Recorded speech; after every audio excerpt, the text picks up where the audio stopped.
The idea is it's making the financial world more transparent for people, right? Yes, For individuals. more accessible in a lot of ways. Yes. So how is that actually playing out now? Like, as me, someone who doesn't have a finance background, has only heard of DeFi because of crypto and knowing that it's a use case for Ethereum and Polygon and all of these other crypto projects that are going on.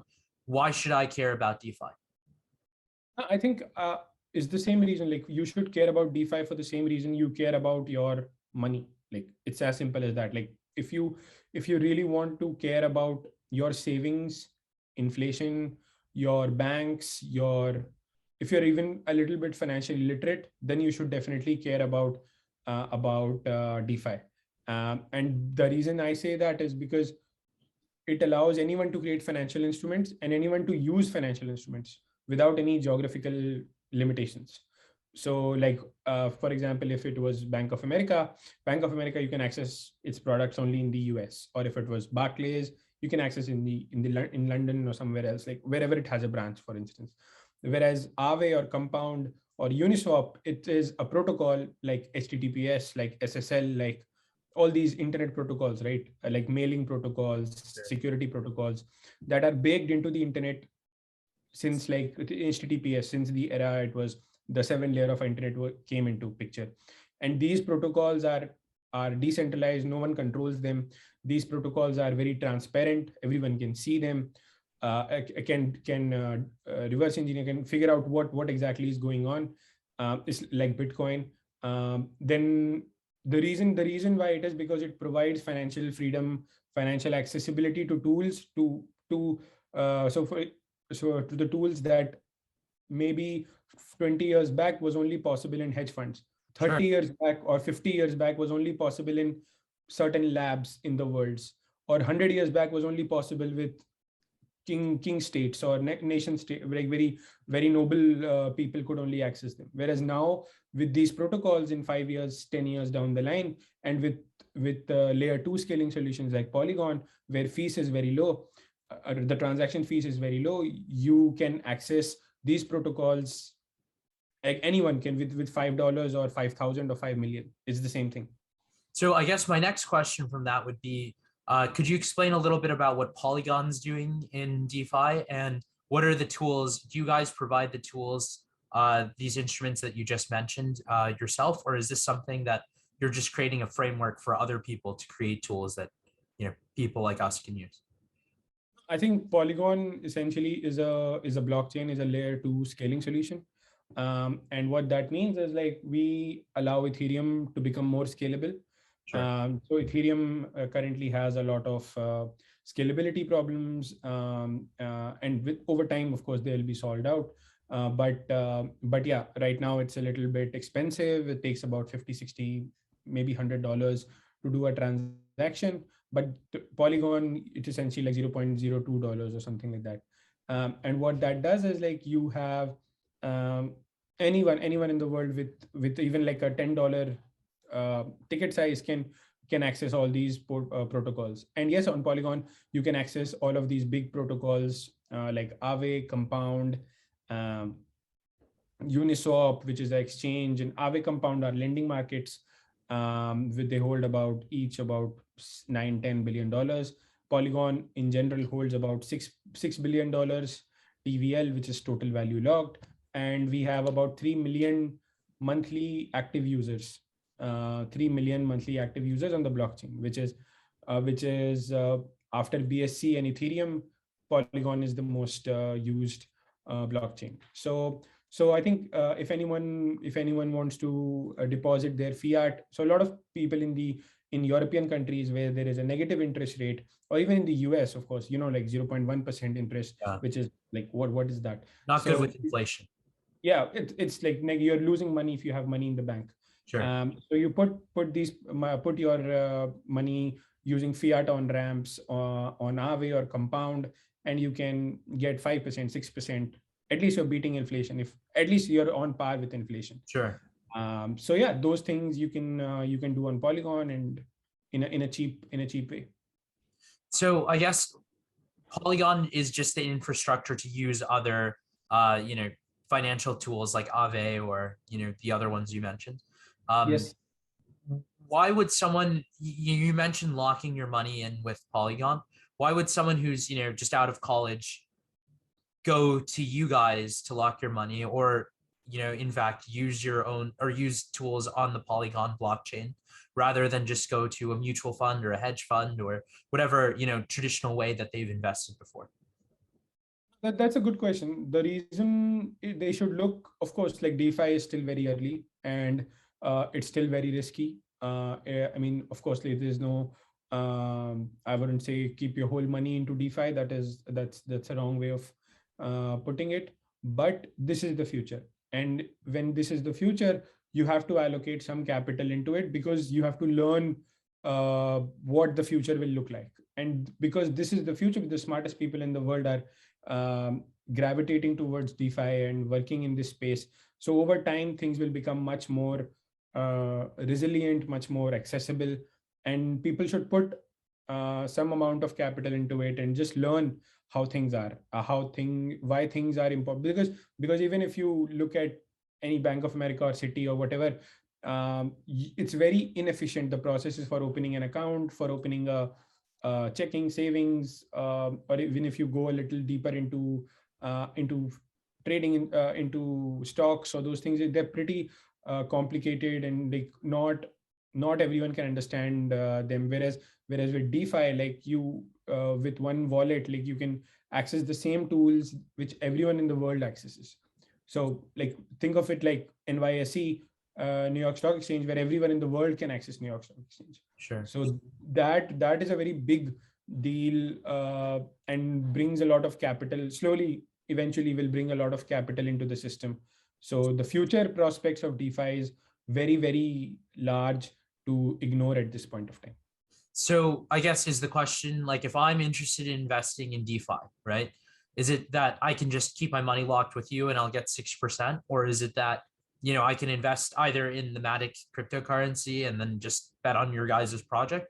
Or should I start putting my money into, different tools and start doing, I guess, what traditionally you'd give your money to banks to do to make, investment choices for you? Is that like, which of the three are people talking about when they're talking about DeFi? I mean, speculating on the token, that's a totally different thing. Like speculating on the matic token or speculating on the uni token or whatever, or ETH, that's a totally different thing. That's trading or investing per se. But I'm not talking about that part. I mean, that's easy. That if you like the project, if you think Polygon will become a good project in the future, I mean, that's a different thing altogether. But what if you have stable coins, which is like simple USD, and you want to get yield on it? Let's say you have $10,000, and you want to get good yield on it. Then you park that money in DeFi protocols, and these are non-custodial, completely transparent protocols, which you can like Aave or Compound on Polygon. Aave on Polygon, you can deposit. It's like 6-7% or something. And you can make decent interest rates as compared to a bank, which is nothing. So you get 7%. Try to use it. Yeah. Sorry. So I mean, so I guess the big thing I'm trying to understand is, like, you mentioned that this is easier than just giving your money to a bank because there is a process for putting your money in the bank, and you're not really making investment choices at all. But crypto on the whole is so hard for most people to understand. It seems like it's this new technology that it's really hard to understand. Most people even struggle signing up for Coinbase, who are old people, or even a lot of people who are just starting. So how do you go from like that to like people utilizing DeFi in a way that's impactful for their life? That's a good point, but you have to understand, like any technology that in the nascent stage is like an S curve, right? Like with S curve, like there are early adopters, and then you see the parabolic shift, and then the whole world adopts it. Where like Coinbase right now is almost on the far end of S. It's almost getting into that upper level of S, which everyone, like every my granddad knows about Coinbase. I mean, everyone in the US, practically everyone in the US knows about Coinbase, and if not installs it, at least knows what Coinbase is. Sure. But DeFi is something which of course, like right now, it's still very early, but 2022, I feel will be a year of mass adoption, where UI UX will improve, mobile apps will improve. Then when your mobile apps improve, then you get that you move into that S curve. You start shifting into that S curve where every normal person, every kid starts using DeFi, like everyone started using Coinbase. Because I've heard of Ave, but I don't really know what they do. So like if you could explain that a little bit, that would be super Yeah, helpful. sure. Sure. So, I mean, even I'm not a financial, I don't have a financial background. And the reason I encourage everyone to play with even like $10 or $20 on Polygon with all these protocols is because you will learn how the financial world actually works. And I have like 10 friends who didn't understand anything about finance, who were with the same engineering background as I have, Yeah. but they started playing around these things, made money, lost money. That's okay, fine. That's fine. But the other most important thing is they learned how these financial tools, these financial, like how does a bank make money, Yeah. or how does options work, or how do perpetuals or futures they work, or how does fixed yield is different from unfixed yield, from a variable yield, and why fixed yield in the real world is such a big thing, and why do corporates always go to a fixed yield protocol, and why DeFi has so much potential in the future, because fixed yield is just getting started. Like we don't even have a proper large scale fixed yield protocol. And the reason I say this is like for any student who even has like as a curious mindset should gravitate into DeFi, because even if you like go into read the documentation of Aave or Compound, you will understand like Aave and Compound are lending protocols, which essentially is a bank Yeah. in a crypto or DeFi analogous of a bank. And how do banks make money?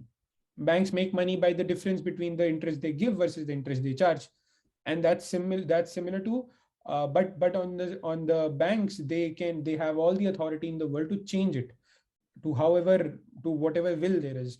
But Yeah. on a lending on DeFi, because everything is transparent, everything is non-custodial, you can actually read the protocol, read the code, and understand, oh, this is pretty simple. This is how banks work. Like this is Yeah. the spread between all those, the ask and the bid. Like that's how you make money, and that's how these protocols work. And it's completely permissionless. Sure. You go to a exchange, you understand, oh, why limit order books are different versus AMM, automated market makers, or versus you go to options, and you understand, oh, what is the difference between European versus European versus American options. And you just like learn a lot of these things by trying. Whereas in the bank, or in the real world, or in the web 2, or in the like traditional finance world, you don't any normal person does not have access to all of these financial instruments. Like you have to either be working in an HFT, a hedge fund, or some big bank to be able to access these tools. Whereas in DeFi, any person in the world with an Ethereum wallet or internet connection can just use them, build them, improve them. And I think that is a very, very big phase of the democratization of financial technologies. That is what DeFi is, like democratization of financial technologies.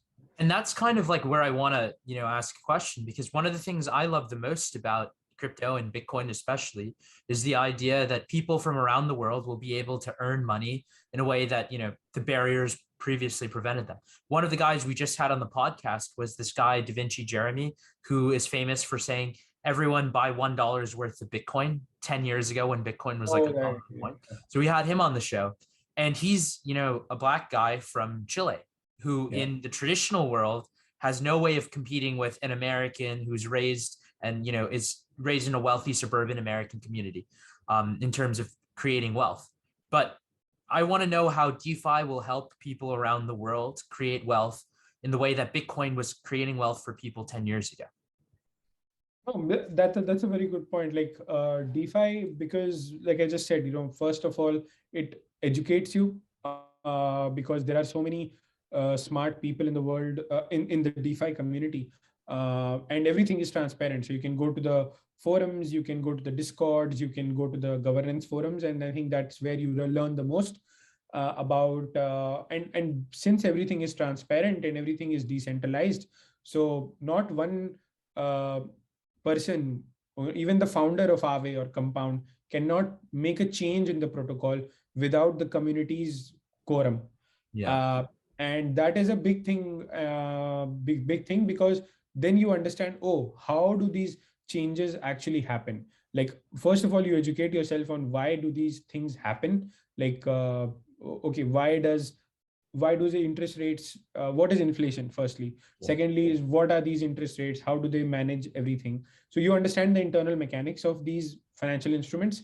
Secondly is, there are a lot of countries, like even in India, okay, like there's going to be massive inflation Yeah. with all the things that are happening, especially also in the South American countries like Argentina, Venezuela. We've seen how a lot of people just takes USD, Yeah. and now USDC, because they just don't trust their native currencies. Even in Africa, like people just Yeah. take USDC, and then put it on Aave or whatever, Yeah. because they just make more money, and it is proof or a future proof that, okay, this is not going to screw up our livelihoods. Where same in India, like INR, uh, things are not looking good, to be honest. Like in the near future, there's going to be, I mean, petrol or gas prices have gone like 25-30% in the last 1 or 2 years, I think, more than that. And like, where do you hedge that? Where do you not even hedge? Like, how do you even protect yourself? Yeah. Forget hedging. Even like, how do you protect Life yourself? savings. By savings, and savings that don't erode Yeah. with inflation. And that's how you can beat that inflation only in DeFi, or only in DeFi. Because even like even Bitcoin or Ethereum or whatever, or even these native DeFi coins, I mean, you see the market right now, it has, Yeah. it has Yeah. crashed. So uh, you can't really depend on them per se to with all your life's money. But you can do that in a DeFi protocol, because the yields come from the trading fees, Yeah. and the demand of the protocol, and that's how you get that 5%, 6% yield. Yeah. So that's how, like, I think DeFi is very important for this generation to look into. So let's say you're, a 20-year-old kid and you're in college, or you just graduated, you're 24 or whatever, and you graduated from school, you just started earning money. How do you get involved with DeFi? I would simply suggest, like, use your credit card or debit card to just buy some stable coins, Yeah. and put it on Aave, on Polygon, and just walk through what happens when you deposit on Aave. You can borrow something, then use that borrow to trade or to farm some tokens, and or if you're really into finance, then just understand how options work or fixed yield works, Sure. because that's going to be a big narrative in 2022, I feel. So I think, yeah, that's pretty much pretty much it. I think don't do too much of those degen things, but just do something simple with Aave Yeah. and these things, and just I would say, just try to join a protocol. Like, everyone is every protocol right now How do you join requires, a protocol? I mean, it's simple. Like, you with whatever skills, if you're a coder, then that's more than enough. You just start building something. People will recognize you and give you a decent job Yeah. in those things. Or if you are a non-technical person, even if you're not a financial person, but you can manage communities, you can write stuff, you can make memes, you Yeah. can make videos, or you can just shitpost on Twitter, with good, let's say, good amount of research. Even if little bit of research, like, people will recognize you, and you can build a brand for yourself, I think, in decent amount of time. And right now, even the markets are crashing, so, like, the froth has gone. People who The stay scammers. enter, yeah, people who Yeah. enter right now, and just stick with it for the next 6 months, and Yeah. you'll figure something out for sure. Well, hey man, thank you for your time. Is there anything you're working on in particular you'd like to, let people know about? I mean, yeah, like so Polygon is probably the leading Ethereum scaling solution, most TVL, most number of users, by far the most adoption in the Ethereum ecosystem. But I mean, yeah, like we and our entire Polygon ecosystem of 3,000, 5,000 apps on Polygon across metaverse, gaming, NFT, DeFi, enterprise, some really big FANG level companies are using Polygon. We haven't announced them yet, but like very, very big companies are using Polygon for their enterprise solutions. And yeah, like any if people are interested in building an app that actually reaches millions of users, then I think we are more than happy to help in that way. I think we have good amount of resources, technical, non-technical, to help you figure it out. That I think, yeah. And you can check out our website, our documentation, polygon.technology. Sure. And then there was actually one more question I wanted to ask. I kind of forgot it. We talked a little bit about, people from Africa and India and in South America earning money through DeFi and just crypto in general. Can you walk us through how people from developing worlds will be able to capture the value that's flowing into the crypto space and specifically the DeFi space? Yeah, sure. So, I mean, I was very attracted when I was in. I started when I was in India, 2020.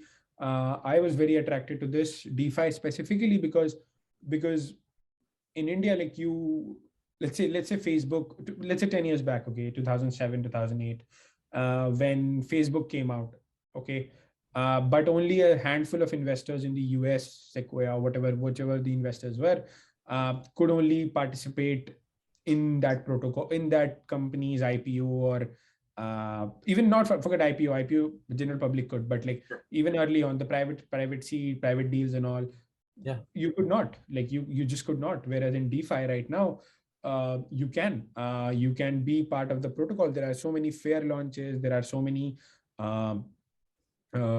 seed round. There are so many things happening. Like you can like even forget the private, right? Like even in India right now, you can't buy Facebook stock or Netflix stock or whatever, and that's a big deal. I can buy Comp or Aave or Matic or whatever right now because it's completely decentralized. And I think that democratization of power or democratization of accessibility, I think that's what empowers the community, and not any consumerism or whatever. But I think the purchasing power that allows people to buy these very powerful assets is what will change a lot of generations in the create future. progress.